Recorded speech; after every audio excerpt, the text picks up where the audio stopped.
1969 was a very political year for John Lennon. The year began with him doing a hairpiece and whatnot, and the bed-ins, and then came Bag One, etc., etc. And then that led up to, and we think it's really significant with what's going on today in the world, where John was saying, you know, war is over, if you want it to be, give peace a chance. And there was a whole campaign that went out at the back end of 1969. And our special guest today was basically put in charge of that campaign. So I'd like to invite Tony Bramwell up to tell you a little bit what was going on behind the scenes. Yeah, 1969 was a horrible time. The Beatles were breaking up. John was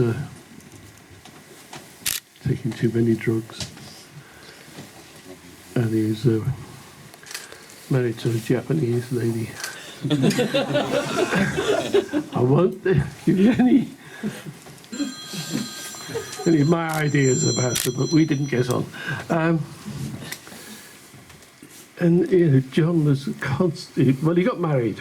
No, he didn't. I did this bloody photo of him and her naked for the Two Virgins sleeve. I set up the camera and left the room and came back and got the film and printed them. Had that album made. That was bad enough, you know, just like, hello. The embarrassment of going to the laboratory and getting it printed up, taking it away, and showing it to people. There was that. And then there was this constant John and Yoko craziness. Can you get us 500 acorns? Can you get us 300 cut toenails? I don't know, whatever you want. You know. Can you get us a balloon to go? Can you make us a high-speed camera to film this slow motion picture of my erection? You know, yeah, okay. Yeah, life wasn't sane with the John and Yoko crowd, and it was me that had to be responsible for it, because that's the sort of stuff I did. Anyway, it got to bed-ins and the wedding in Gibraltar, which was like, yeah, fine. Then a bed-in Amsterdam. Really, you know. Couldn't even go and see an art gallery from the bedroom, could you? But it's Amsterdam full of drugs and art galleries in the canal. And then there was the bed-in Montreal, which I went to, but I got bored, so I left. I went on tour with James Taylor, which was more fun in America. I enjoyed that. And I had lots of girlfriends in California. More important than lying in bed in Montreal. That was a good time, that bit. The Californian bit was good. And then it came this war is over campaign. Yes, it had their hair cut off. And it was with Malcolm X, or Michael X, one of the X's. The one who wasn't as pleasant as the other one. There was an American one who was pretty unpleasant, but the English one was horribly unpleasant. And so we had him lurching around in the office for a while. This was, I suppose it'd be a terrorist, you could probably call him. And there was the other one, the Red Dwarf, I can't remember his name. Tariq Ali. Tariq Ali, yeah. Creek Ali. He was a pain in the arse. Hanging around, ranting about his, whatever you call it, politics. So it comes to this, we're going to plaster the world with this poster.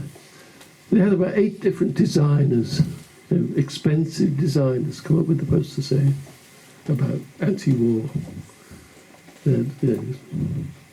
Gerald Scarfe, Alan Aldridge, in the end, John Kosh, who was the in-house designer, just, war is over if you want it. They are. And they didn't pay him. They paid all the other ones. These are the two people who were complaining that we were spending too much money at Apple. They were spending fortunes. You know, George and Paul were just trying to make records and be creative. These two nutcases were hemorrhaging money and blaming the others. Apple not making money. Anyway, we had this campaign. We took big poster sites in Toronto and Times Square and Leicester Square and Piccadilly Circus in London and in Holland. Always over. And then he sends Christmas cards to everyone in the world, thinks. War is over if you want it. Love John and Yoko, or love the Lennons.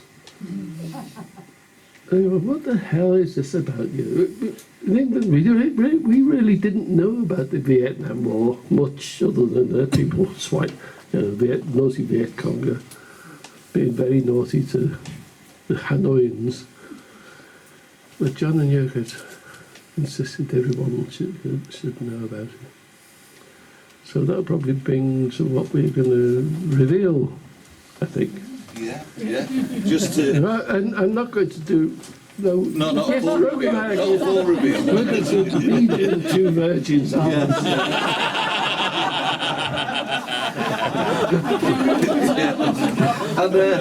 that was the day the museum got closed down.